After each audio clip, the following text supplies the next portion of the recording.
and the Director of Research at the Child Youth Justice Institute at the University of New Haven. Welcome to Black Doctors Talk podcast, Dr. Cooper. Thank you so much for having me. Glad to be here. Absolutely. If you would please start out by just telling our viewers and listeners a little more about your background. Where does it all begin for you? Well, I am born and raised in St. Louis, Missouri, and I stayed in Missouri for my undergraduate career. I went to Truman State University, and I had the benefit of being a McNair baccalaureate scholar as an undergraduate. And then as I applied to graduate school, I got into the University of Florida, where I was a McKnight doctoral fellow. And so I went from Missouri to Florida to where I am right now in Connecticut. And I'm just very blessed to really have a job where I get to teach in my specialization and work with students who care and want to impact the futures of youth and impact, our criminal justice system as a whole, as well as do research that has the potential to influence policy and of course, lives. Very rich background. Thank you. Thank you. So, in addition to your work as a professor and the director of research, you are also a certified prevention professional. Can you tell us about the work you do with nonprofits and community organizations? Yes, I first started this work during my time in Florida while I was pursuing my PhD. After I got my master's, I wanted to try and engage and get that applied research skill because I knew that I, as a McNair scholar, had gone straight through from undergraduate to master's to PhD. And so I had in the back of my mind that when I finish with my PhD, what will help study this kind of evidence about my education and about my experience. And I happened to meet someone who was working in a community coalition, and that began my entry into this prevention space. At the time, when you work for a nonprofit, they may not offer in terms of like the most lucrative funds in terms of payment, but what they could offer me was professional development. And I was selected to become the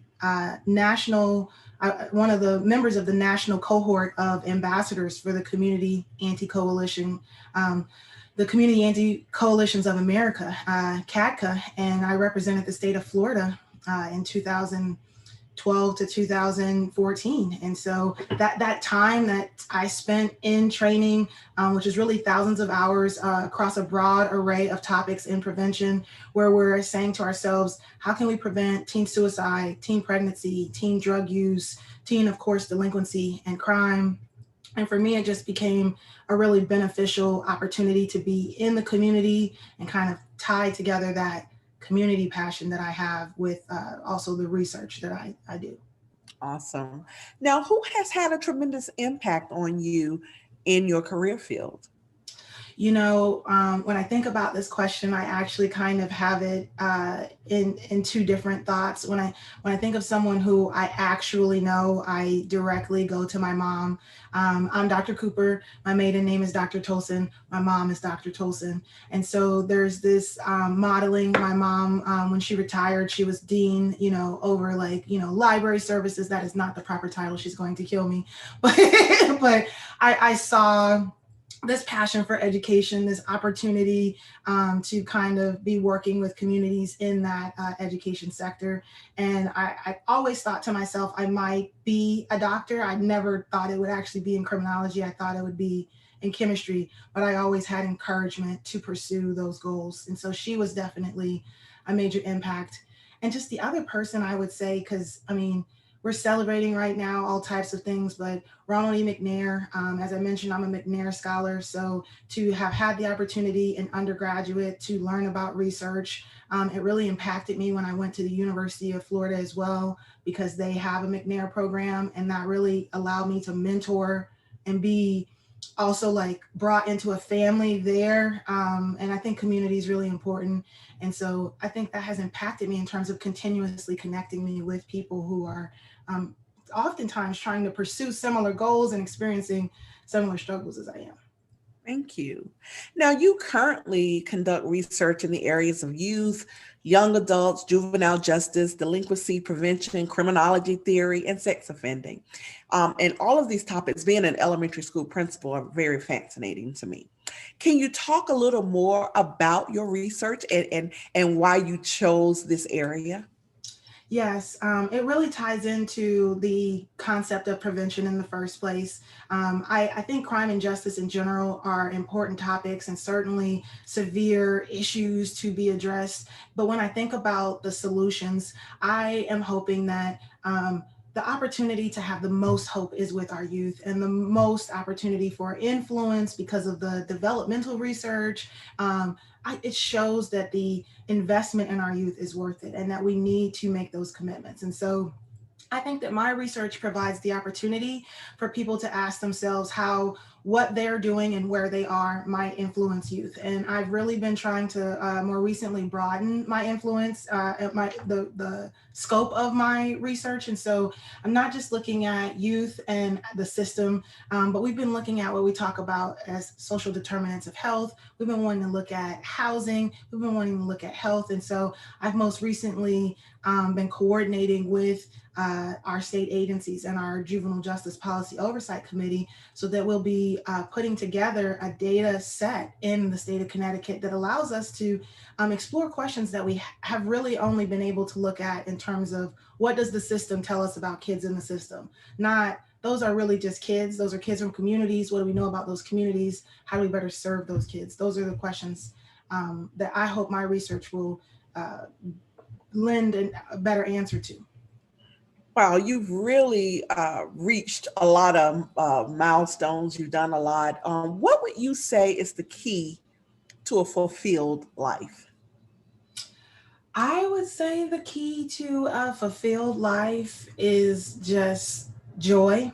And I mean by that, like a commitment to joy, a commitment to seeking fulfillment, a commitment to, like for me, that's also others. I take joy in seeing, my community thrive. I take joy in seeing my students do well. But I think that joy is intentional, meaning I ask myself what makes me happy and I try and move toward those things. So I think maybe also reflection. I think that's a big piece of it. Just being able to be honest with yourself in those conversations and then seek intentionally what you want. Now, one of the things that I really believe is that we're obligated to help those that come after us. I really feel that. Knowing that, what is one thing you wish you had known earlier in your career, something that perhaps someone starting in your field should know? I just continue to think about the value of community. I have moved around. So, I'm from Missouri and I stayed there for undergraduate, but going all the way to Florida, I didn't realize at the time some of the ways that my community was pouring into me or the way that my community has sustained me. But especially in this moment in the pandemic where I can't go see those people and I still have to make an effort, it really, I would just say for young people, just know that those high school friends that's important. Those college friends, those even just networking in this moment, right? I would just say the reason why I would want my younger self to know that is because it's something once again to be intentional about, but it's also a thing that you get what you give. You being there and being a support for people will make it that when you need help, others are more likely to be there for you. I like that. And speaking on those same lines, what advice would you give to someone that's wanting to pursue a career that's similar to yours or follow in your footsteps? I would say if you're interested in the field of criminal justice, we need you. I know you watch the television. So just know that every field has an opportunity for improvement. Mine is not excluded. And I really take a lot of solace in my role in training the future workforce in criminal justice and juvenile justice. And I think that when you watch the news, there's there's a lay perspective, but if you continue to read, you continue to challenge yourself, you continue to ask yourself why, you'll want to understand frameworks, you'll want to understand theories, you're going to want to understand policies and why when we thought those policies in the 90s were great, they weren't. And what does that mean for the things we're thinking for the policies right now and all of the frustrations that people have? And so be here and be critical. Like, so just be willing to be critical, ask those questions. Those are welcome pieces. And so I know sometimes people wonder, if I'm angry at a system, what does that mean for me? And I just admit that I ask myself those questions sometimes too. I love it. Thank you. Now, you mentioned that you were a McKnight Doctoral Fellow, and this program focuses on increasing minorities in academia. Can you tell us the importance of programs such as the McKnight Doctoral Fellows? It's just so important. I mean, these statistics on the numbers of uh, just so many different statistics. The statistics on fields that still have zero Black PhDs coming out of them. So the statistics, I've been looking myself, I think it's like 0.02% of Black females that represent the full rank in the professorate. Like just it feels so astonishing. And it really then challenges us to ask why, and then really calls us to come together. And once again, you mentioned that mentorship. We talked about that community part. Those really, for me, become the focus and the priority. Thank you. So, how do you stay abreast of all of the current trends in criminal justice? It is so hard to stay abreast of all the current trends, mainly because there's a lot. I would just acknowledge that all of what people see on the news is not really often juvenile justice. So then people are really thinking a lot about criminal justice, and they're often thinking the worst parts and not the more mundane parts of the criminal justice. They're definitely not thinking about the more mundane parts, like the kid who stole something from the mall. They're thinking like, oh no, kid steals car, like, no, those are, media brings things to our forefront and makes us think that they are more commonplace than they really are. And so I really have to balance between watching the news. I watch the news. I've recently been reading Twitter just because I know that Twitter operates at a completely different pace than the rest of the world. So sometimes I'm watching the news and I want more information, and I'll just go to Twitter and see kind of the conversation that's happening there. But honestly, other times I purposely don't watch the news. Other times I say to myself, I'll have to just catch up with that in the next day or two. I often try to minimize that 24, like that rapid news cycle. I like the weekend news as opposed to the daily news, where people have had to take more time to think through, synthesize, and summarize the news, reducing the chance that they're wrong on accident. So yeah, news and Facebook and Twitter. I love it. So, what would you consider your biggest failure, and what did you learn from that? I would say my biggest failure was actually when I was an undergraduate. As I was in my junior year, I performed so poorly that I needed to leave the university and I went on probation. And at that point in time, I really had what you think in your life is a midlife crisis, because you're only 20, but you're like, and it's, a quarter life crisis or whatever it might be. But I really had to ask myself, did I want a college degree? Was I doing a should, or was I doing what Danny, really wanted? And part of the issue was that I had fallen out of love with chemistry. And, when you are a chemistry major and you take not only chemistry, but biology, you take, calculus, I was just so downtrodden, really, by the experiences that I was having and the challenges that I was facing.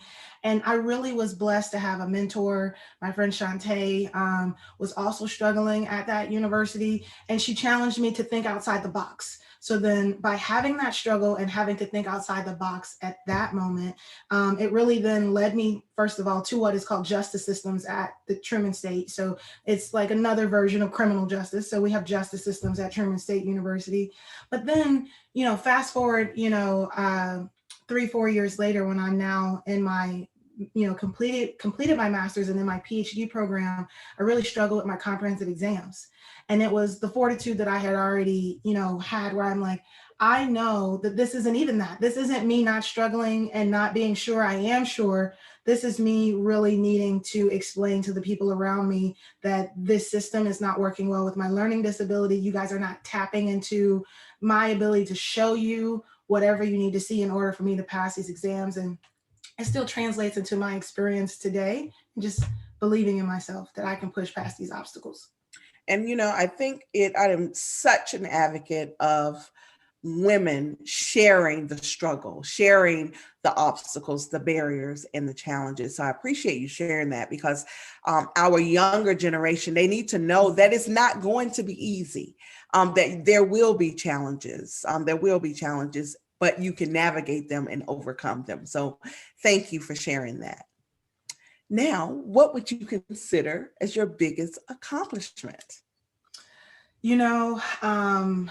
I just was tenured after serving my university for 5 years, which means that I received early tenure, which just feels so sweet.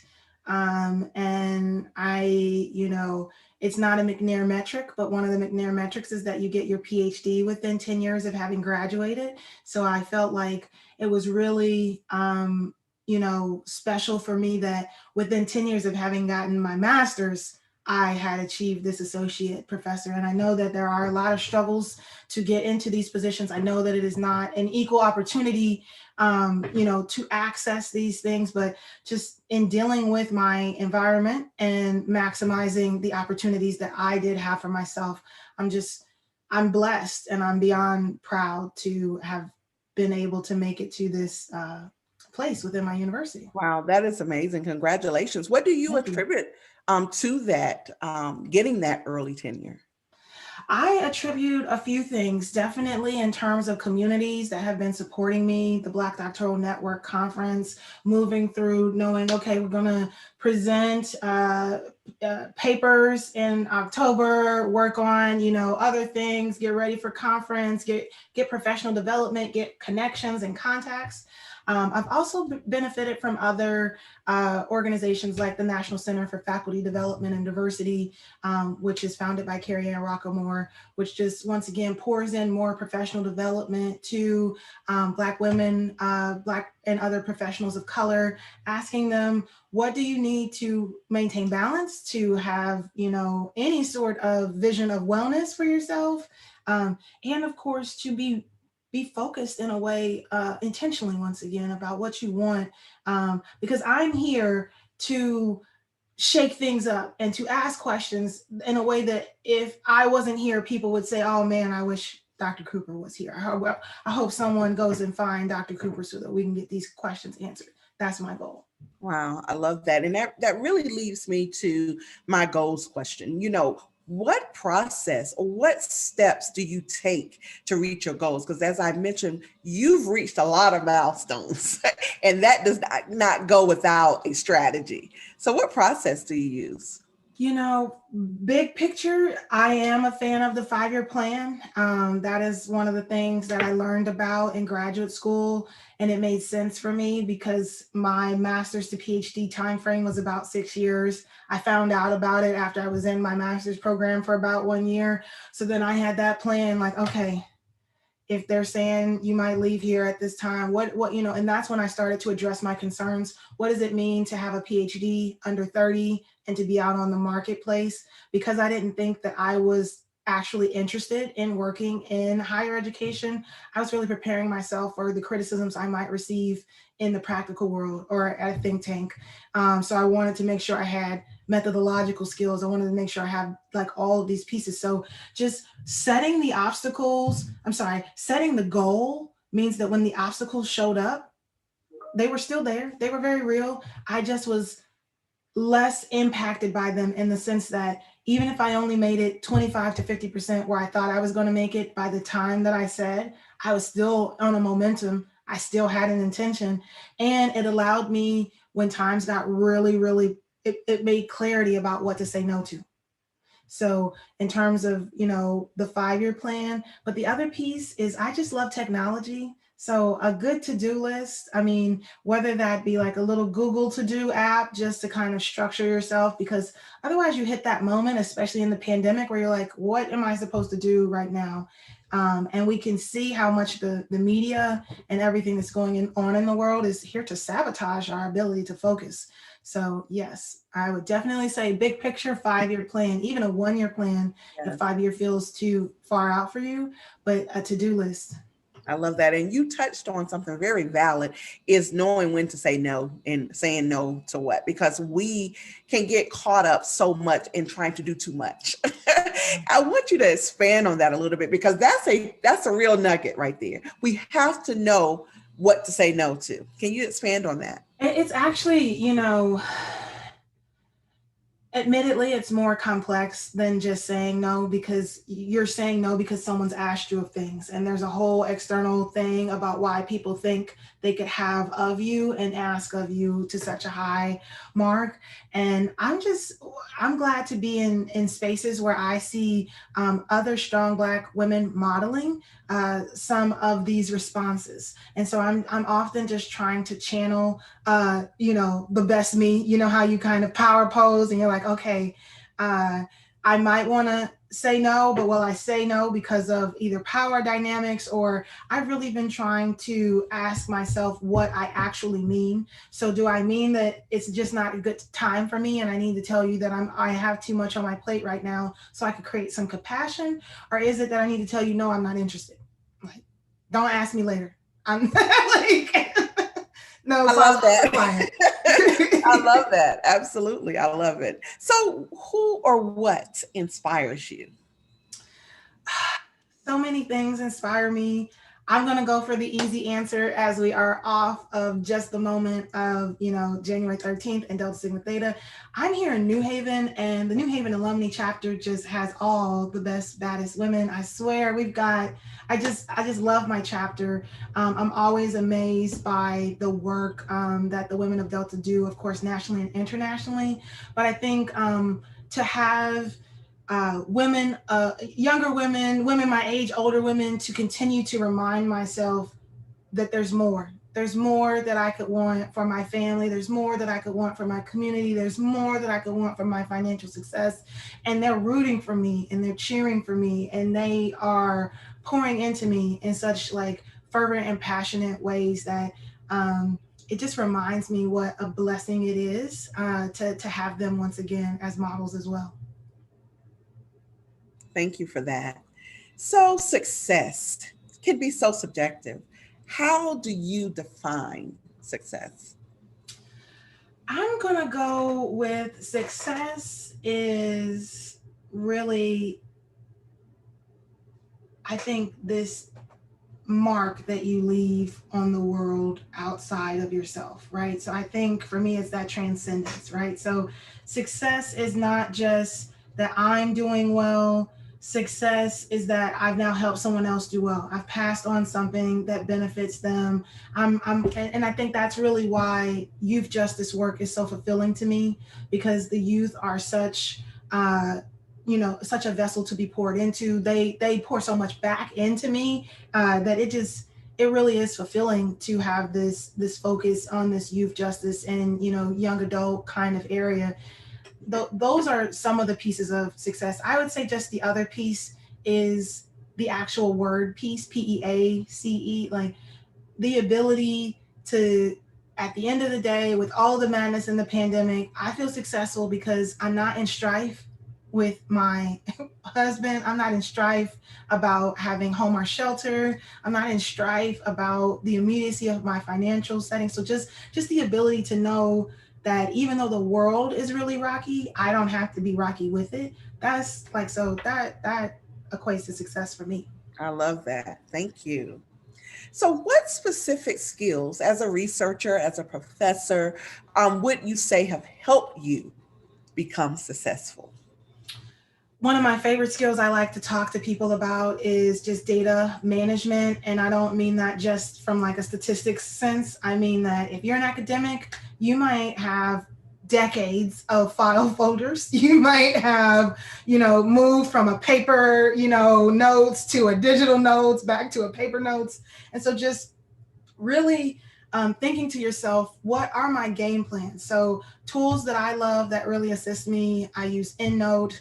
I'm a Microsoft 365 user, so it has its own kind of like planner to-do system called Planner. I use that. Like I use the Teams to organize meetings with my students. And so I think the pandemic gives the ultra example that technology is important, and that, you know, using technology to address some of the data management issues, even if you still want to do things analog. I think that is what the pandemic has also kind of taught me, and something I would want to pass along. I'm definitely writing more notes. There are Post-its around, but I'm also trying to make sure that the digitalness of it all, the thing that's making it all accessible, right? Because we're not in our offices doing those things, and we're working across Yeah. emails and spaces.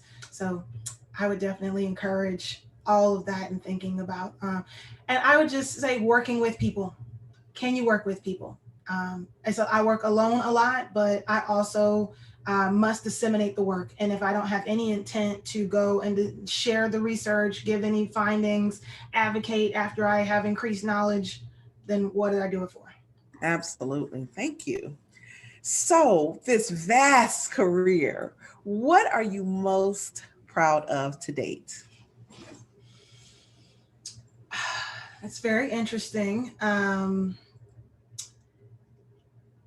I think I'm most proud of having developed a class that is built around the documentary Khalif Browder. That it's available on Netflix, but it was originally aired on FX. But I worked with the Center for Children's Law and Policy for about a year after the documentary first aired, and we produced what is an undergraduate and a graduate version of the class that's built around the 6 episodes of the documentary. So I'm just really proud because it really engages students regardless of their depth of knowledge of criminal justice. And it allows them to really think about all of the layers of injustice that were experienced by Khalif Browder. Thank you. So, what's next for Dr. Danielle Cooper? You know, what's next for me is myself and my co-PI, Dr. Lorenzo Boyd. We are just a few weeks away from launching what is the Connecticut Institute for Youth and Police Relations. This is an 8-month training program that is focused on really how do we better help police, specifically when they know they're going to encounter youth. So they're a part of the gang unit, they're a school resource officer, they're a part of the youth bureau. And in the state of Connecticut, we know that there's just 3 hours mandated out of like 1,000 hours that they have in their onboarding training. And we want to make sure that those who are working with youth, we're better working with them so that they could serve youth. And so that's one of the things that I'm looking forward to. It'll allow us to really be working in communities with police officers to better identify solutions, because being solution oriented is the major goal for me. That's really exciting. Wow.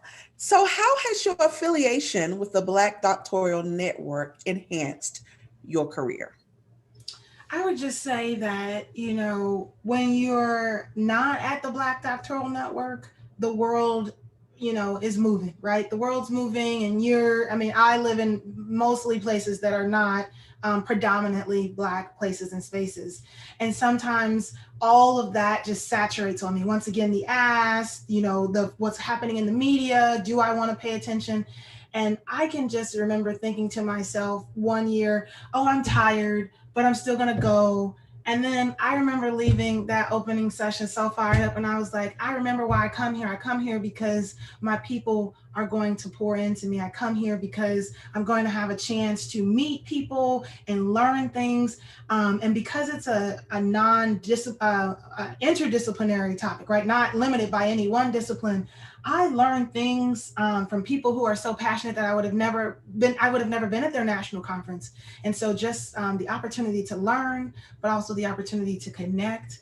And really, once again, that recharge, right? We leave our conferences, we leave these different, you know, socials and engagements that we have, reminded that we can do it. Hopefully, you know, at this point, me trying to remind someone that however hard you think you had it, I might have had it hard too. We can succeed together. We could pull you up. We could work together, you know. And so those are just the pieces that the Black Doctoral Network has continuously poured into me, and I'm so thankful for.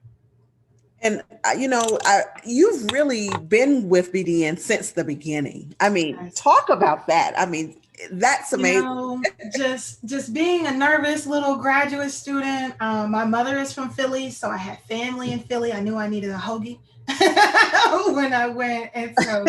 Um, but also, my best friend is in Atlanta. So then, when BDN finally went to Atlanta, then that was really a moment where I got to have my best friend also come and see me present and get to share with her some of this work that I do that she really hadn't had a chance to see. So just also growing, right? Knowing that from a just being trying to pour it into as a graduate student, hoping that whatever the job market was would work out for me, right? Like we all do, but then also being poured into even now as I'm in the professorate, but connecting on all of these different ways, having the opportunity to be interviewed by you now, having the opportunity to present at conferences. These are the types of things that I think are substantially what my university is glad that I'm working on and glad that I'm making connections for. Awesome. Dr. Cooper, thank you so much for joining us today. It has been an absolute pleasure. Please tell our viewers and listeners where they can go to find more information about the work that you are doing.